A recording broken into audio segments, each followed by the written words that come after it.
एक समय की बात है, एक जंगल में एक बारहसिंघा हिरन रहता था। उस हिरन के सींग बहुत ही बड़े और सुंदर थे। जंगल में वह हिरन अपने सुंदर सींगों के लिए जाना जाता था। हिरन को अपने सींगों पर बहुत ही गर्व था, परंतु उस हिरन को अपने खुर बिल्कुल भी पसंद नहीं थे।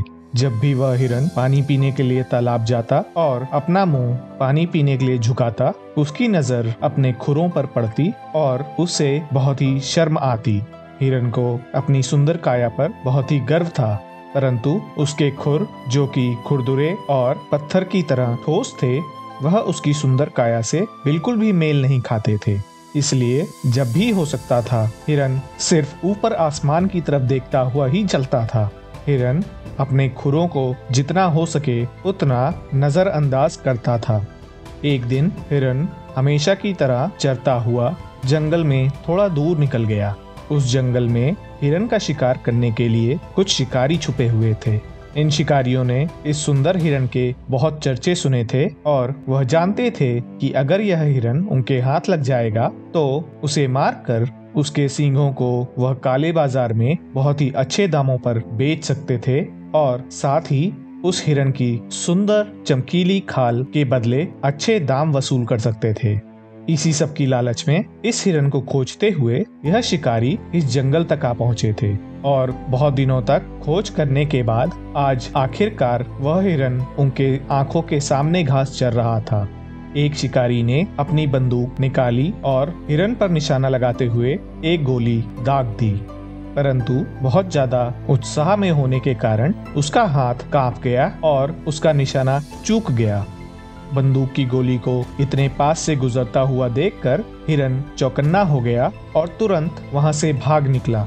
हिरन इतना घबराया हुआ था कि वह बिना आगे पीछे देखते हुए बस भागता ही चला जा रहा था। तभी अचानक से उस हिरन के सींग कुछ पेड़ों की लटकती हुई डालियों में फंस गए। हिरन के सींग सुंदर होने के साथ साथ इतने विशाल थे कि वह हिरन जंगल की इन तंग गलियों से आसानी से निकल नहीं सकता था। शिकारी अब हिरन के पास आ चुके थे और अब वह आपस में बात करने लगे कि किस तरह वह हिरन के इन सुंदर सींगों को बेचेंगे और मुनाफा कमाएंगे। जीवन में आज पहली बार हिरन को अपने इन सुंदर सींगों पर अफसोस हो रहा था। अगर इस हिरन के सींग इतने सुंदर ना होते तो यह शिकारी दूर से उसे खोजते हुए यहाँ तक नहीं आते। जिस सुंदरता पर उसे इतना घमंड था, आज उसी सुंदरता के चलते वह हिरन इतने बड़े खतरे में जा फंसा था। शिकारी बातों बातों में इतना व्यस्त हो चुके थे कि उनका ध्यान हिरन से हट गया और इसका फायदा उठाते हुए हिरन ने पूरी जी जान के साथ अपने सींग जोर से हिलाए और यह कोशिश की कि किसी तरह वह वहां से भाग निकले। भाग्य हिरन के साथ था, क्योंकि हिरन के सींग कुछ पलों के लिए उन टहनियों से आजाद हो चुके थे। हिरन ने इस मौके का पूरा फायदा उठाया और बिना समय व्यर्थ किए पूरी जी जान के साथ घने जंगल की ओर दौड़ चला। काफी दूर तक दौड़ने के बाद जब उस हिरन को यह विश्वास हो गया कि अब शिकारी पीछे छूट चुके हैं और अब वह हिरन सुरक्षित है, वह एक नदी के किनारे रुककर पानी पीने लगा। हमेशा की ही तरह इस बार भी जैसे ही उसने पानी पीने के लिए सर झुकाया, उसकी नजर अपने खुरों पर पड़ी और उसे यह बात समझ में आई कि जिन खुरों पर वह हमेशा ही अफसोस करता था और उन्हें बदसूरती की निशानी समझता था, आज उन्हीं मजबूत खुरों की वजह से वह हिरन शिकारियों से भागकर अपनी जान बचाने में कामयाब रहा था। अब उसे समझ में आया कि सुंदरता ही जीवन में सब कुछ नहीं होती है और किस तरह भगवान के दिए हुए इन उपहारों ने उसकी जान बचाई है।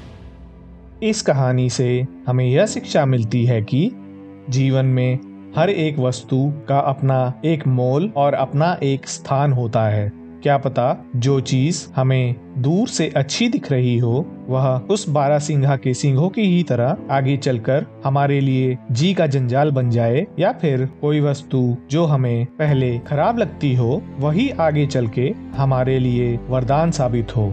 इसलिए किसी भी चीज का घमंड नहीं करना चाहिए और जीवन में मिली हुई हर चीज को भगवान का दिया हुआ उपहार समझकर स्वीकार करना चाहिए। आशा करता हूँ कि इस कहानी से आपको भी सीख मिली होगी और उस सीख को आप अपने जीवन में भी लागू करेंगे।